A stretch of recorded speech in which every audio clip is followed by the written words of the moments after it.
defend the Deputy President Rigathi Gachagua against what I am calling mob justice, a process that has not given him the right of reply, a process that has gone on, presented some fact charts to the villages, and disseminated information to the members of public without giving him the opportunity to defend himself. Hold your horses, Wamuchomba.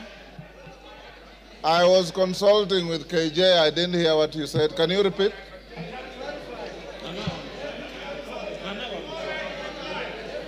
Can you repeat what you said? I can't hear you, Mr. Speaker. Repeat what you said. I didn't hear. I was consulting with Honorable Member for Dagoretti. I have said I rise to defend the Deputy President, the Honorable Rigathi Gachagua, against a process that I feel, personally as my opinion, it is mob justice against the Deputy President because he has not been given the right of reply before we went for public participation. That is what I've said. Honorable Wamuchomba.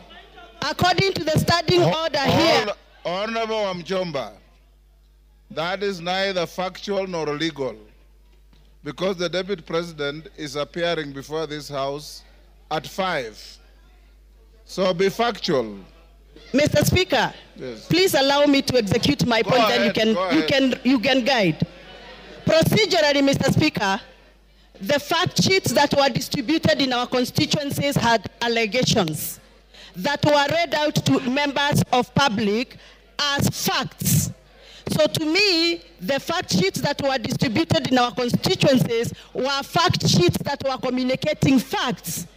But from where I come from, Mr. Speaker, what was typed in those papers was not factual and needed to be interrogated. And I'm glad that the Deputy President is appearing in an hour's time here to come and clear the air. Mr. Speaker, before I defend and I give my submission, I request you to allow me to refer to the standing order number 91 on responsibility for statement of facts. A member shall be responsible for accuracy and facts for whatever allegations that comes and disseminates from this House. Mr. Speaker, this morning we were watching video clips on our television in this House. Those video clips that were played in this House were reported speeches that were reported from various media houses in this country. Mr. Speaker, according to the Kenyan Constitution and the Data Protection Act, it is our duty to clarify information before we disseminate and use it for a quasi-judicial process like we are handling today. Mr. Speaker, I would want your guidance whether those media clips that were used this morning in the floor of this House by the mover of this motion, whether those media clips were qualified to be used in this process of impeachment. Mr. Speaker, my other issue is I will be glad that the mover of this motion clarifies that the allegation around the corruption issues on procurement matters have been taken through the right areas of Auditor General so that we can have fact to discuss this afternoon. Otherwise, according to me, the allegations that have been tabled by the mover of these motions are mere mudslinging, they are hearsay, they are gossips, and they must stop. And Mr. Deputy President must continue working for this country with all the energy, with all the labor, and with all the love that he has had. And those that feel that Mr. Deputy President has been biased into Mount Kenya politics, please forgive us, but we must tell you, everybody has their home. The Deputy President comes from Mount Kenya, and every good thing starts from Jerusalem.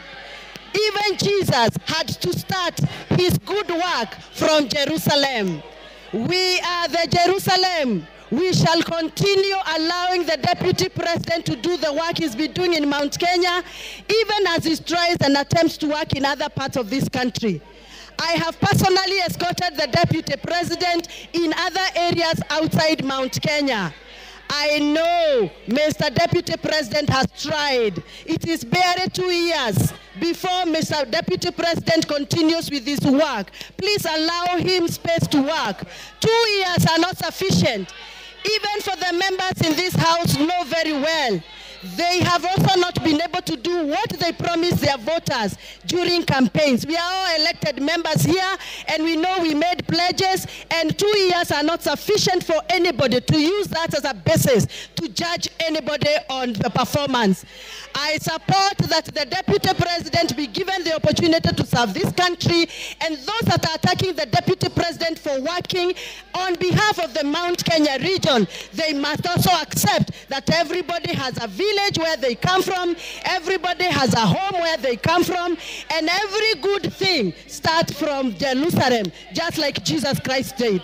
Asanteni sana, and I refuse. The Deputy President is going nowhere. He's going to stay here to serve us as we gave him votes. Thank you very much.